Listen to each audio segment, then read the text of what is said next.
जी ये कितने का पड़े हाँ? ये 3000 3050 का।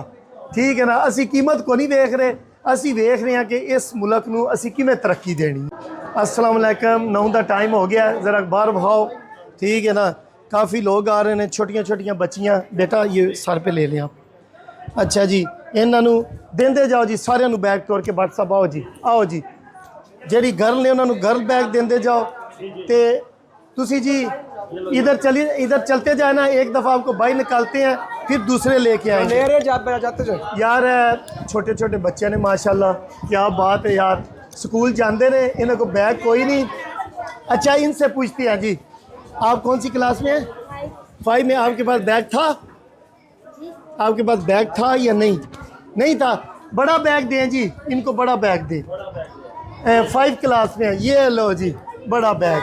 ठीक है, 6 में हो, इनको भी बड़ा दे जी, ये 6 में है, ये लो जी 6 में है। लो जी जी जी 7 में है, लो जी इनको भी बड़ा दें, ये 7 में है, बड़ा दे जी। लो जी मैं मसरूफ होना है, इन्होंने बैग देने में काफ़ी लोग आ गए ने, बैग तकसीम कर रहे हैं फ्री ऑफ कॉस्ट। सिर्फ है कि ए बच्चे अगर इन्हों को बैग नहीं होने दे, किताबां हाथ फड़ के लै जाते तो किवें पढ़न दे जी। मैं ना अज सुबह वेख्या अपने बच्चों छड्डन गया ना, कुछ लोग जड़े ने ना वो किताबां जड़ियां ने छापरें पा के लै रहे सन, कुछ बच्चे हत्थां में फड़ के लै के जा रहे सन, उन्होंने वालदैन अफोर्ड नहीं कर सकते पे सन। तो इस वास्ते मैं सोचा ये आप ले। ठीक है ना, इन्हों को कम अज कम बैग होन। ठीक है ना, असी कोई नहीं वेंदे पे किन्ने दा। ये है जी, ये कितने का पड़े हाँ? ये 3050 का। ठीक है ना, असी कीमत को नहीं देख रहे, असी देख रहे हैं कि इस मुल्क नू असी किवें तरक्की देनी। ठीक है ना, माशाल्लाह क्या बात है, देंदे जाओ जी। अच्छा इन्होंने सारे देने ए बाहर जाते हैं, बाहर जी दुनिया खलोती है वो फिर आते हैं। ठीक है ना, इंज करके ये बड़ा दें आपको।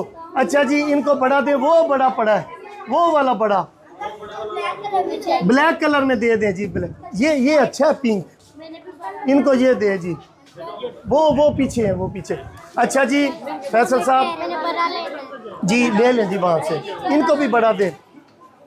अच्छा जी गल है वे वीडियो बनाने का मकसद सिर्फ है वे कि यार जेड़ा ना पाकिस्तान दे विच अगर इस मुल्क नू असी उच्चा लैके जाना है, पाकिस्तान दे विच बहुत लोग ने सरमायादार जिन्हां कोल बड़ी करंसी है, मतलब बहुत सरमायादार ने, अमीर लोग ने, पैसे कड्डो।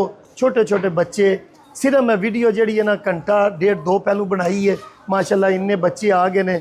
सिर्फ मकसद की है अपनी चेन नू वधाना, चेन नू मजबूत करना, तो इस मुल्क नू तरक्की देना और लोगों को खुशहाल करना बस।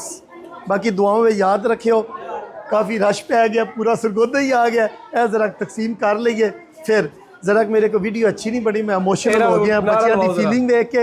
अच्छा जी सारे बच्चे बोले पाकिस्तान जिंदाबाद, जोश वेख्या जे। ओके जी, अल्लाह हाफिज़। दियो जी, देंदे जाओ जी, बैग देंदे जाओ, बच्चों को बैग देंदे जाओ।